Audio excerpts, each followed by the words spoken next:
So I just got back from watching the brand new Wolfman movie, and it's definitely a questionable way to start off 2025 for horror movies. I was really excited for the release of this movie. The trailer did a very good job at hyping me up, but honestly, after watching the finished product, I'm a little bit confused, and it's just a little bit underwhelming overall. Now, I don't consider this to be one of the worst horror movies that I've ever watched, because I do think that it had several redeeming qualities and several things within the movie that did make me enjoy parts of it, but overall for the movie it just wasn't it for me. So since I have already seen Wolfman, we're going to go ahead and we are going to get into my spoiler-free review right here on the channel. So if you're interested to hear my thoughts and opinions on this movie, maybe you'll agree, or maybe you want to hear what I have to say before you go and see it for yourself, then you found the perfect video. Welcome back to the channel. My name is Haydxn, and today we are going to be talking about Wolfman. So without further ado, go ahead and grab yourself a snack and a drink, sit tight, and let's get into it. The main thing in this movie that was throwing me off throughout the entire thing was the relationship dynamic between Charlotte and Blake, who are the mother and father in this movie.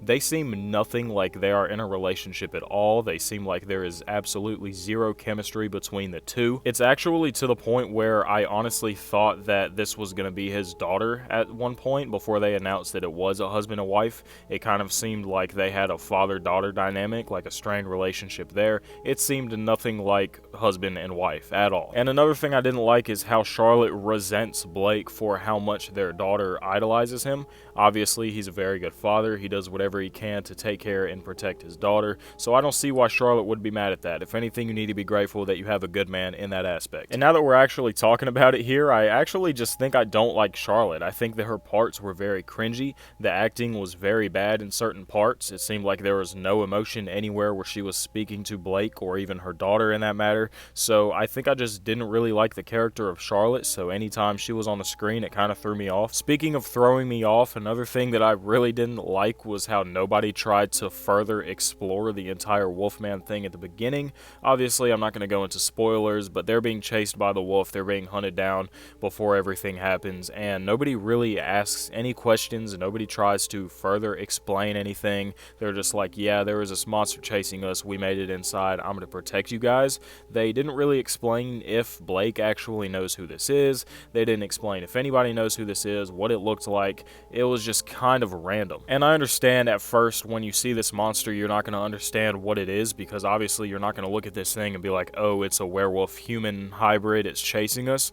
But, you know, you can kind of play to them asking what it is, instead of them just kind of standing there with blank looks on their face and not wanting to ask questions or go out and figure out what this is that's hunting them down. So I didn't really like that. And the acting doesn't change throughout the movie, so even when Blake is transforming into a werewolf between his wife and child's eyes, they're both just looking at him as if he's still a regular human. I can tell you one thing, if I was somebody's partner or child and I saw them literally transforming into a monster before my eyes, I'm not going to sit there and just stare at them and wonder what's happening. I'm getting out. And I don't mean just when he's starting to get sick and he's starting to show symptoms. I mean when this dude literally looks like something out of a Wrong Turn movie. His head is just mushing together, his teeth are getting sharp, his body parts are falling off and bleeding, and they're just sitting there and acting like everything's fine. No. Another thing I think was pretty underwhelming was the overall transformation into Wolfman as well. I do think that while it did have its redeeming qualities when it comes to looks, it just wasn't really scary enough. Instead of looking like a human werewolf hybrid that actually would scare you, it honestly just looked like a couple of people that I went to high school with, so I mean I was low-key used to the look anyways. So in those aspects, the movie did fall a little bit flat for me. I don't like the overall look of the Wolfman.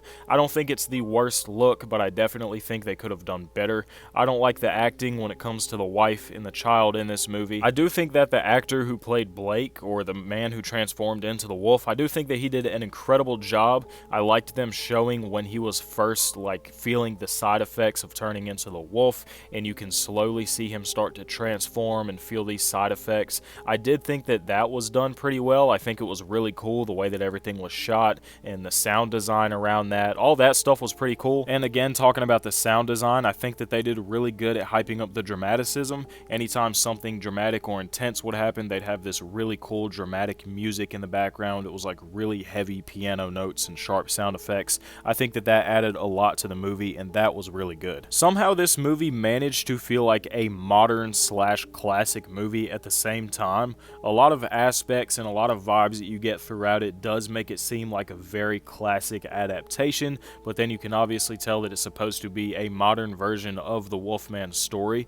so they were somehow able to balance both and make it feel like a modern movie while also being a classic movie, and I think that that was pretty cool too. You don't really get a lot of movies that balance the two. There were a few jaw-dropping moments when it does come to the special and practical effects. Also, I think that they were very nasty and gritty, and they were done very well. So while the movie itself wasn't a complete miss, it definitely just fell flat, and it was very underwhelming. This being a Blumhouse movie, I definitely didn't expect the best, but Blumhouse is always hit or miss when it comes to their movies, especially the newer ones. So while I didn't have the highest hopes going into it, I definitely thought it was going to be a little bit better than it ended up being. The pacing was very confusing in my opinion. It felt like it took forever for the movie to actually pick up and go into a meaningful direction, and then just when you thought stuff was about to start popping off and getting good, it would just slow down again, but then it would start again and then slow down again. It honestly doesn't start getting really good until about an hour in, and that means you only have like 40 minutes left anyway, so by the time it really starts and you get really invested, the movie's almost over. This movie was already kind of center of controversy after we got the sneak peek at a Wolfman design at Halloween Horror Nights this past year.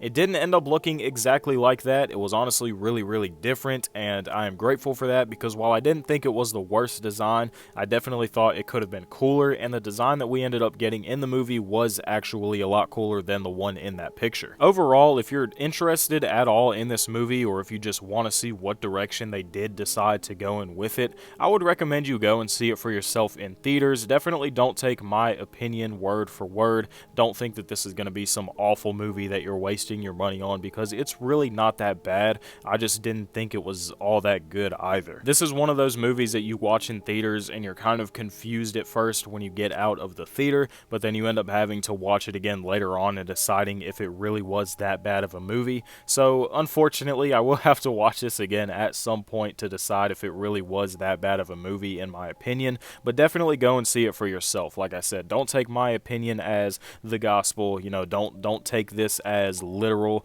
Don't think that this is an awful movie, because like I said, it's really not that bad. After we get some more audience reviews and audience reactions to this movie, we're really going to see if it's going to have any long-standing effects. I definitely don't see them going off this movie and making any kind of sequel. I think that this will probably die here. I don't think they're going to try and hype it up anymore after the release. But the question still remains, and that is something that we will have to wait and see after opening weekend and then the weeks throughout when the movie is still in theaters. If you have seen Wolfman, then go ahead and comment down below your thoughts and opinions. Do you think that this was a decent depiction on the classic story, or are you in the same boat that I am, and do you think it fell a little bit short? Like I already said, this was a spoiler-free review, so that's why we didn't dive way too deep into this movie. Maybe in a few weeks we will do a spoiler review, and I will get in depth with the things that I didn't necessarily like or that I did like. But if you did enjoy this, then please be sure to leave a thumbs up and subscribe to the channel. And if you are going to subscribe to the channel, then you might as well click that notification bell as well, because it is literally right there next to that subscribe button. My name is Haydxn, and as always, it was an absolute pleasure having you here on the channel. Thank you for watching, and I cannot wait to see you guys in the next video.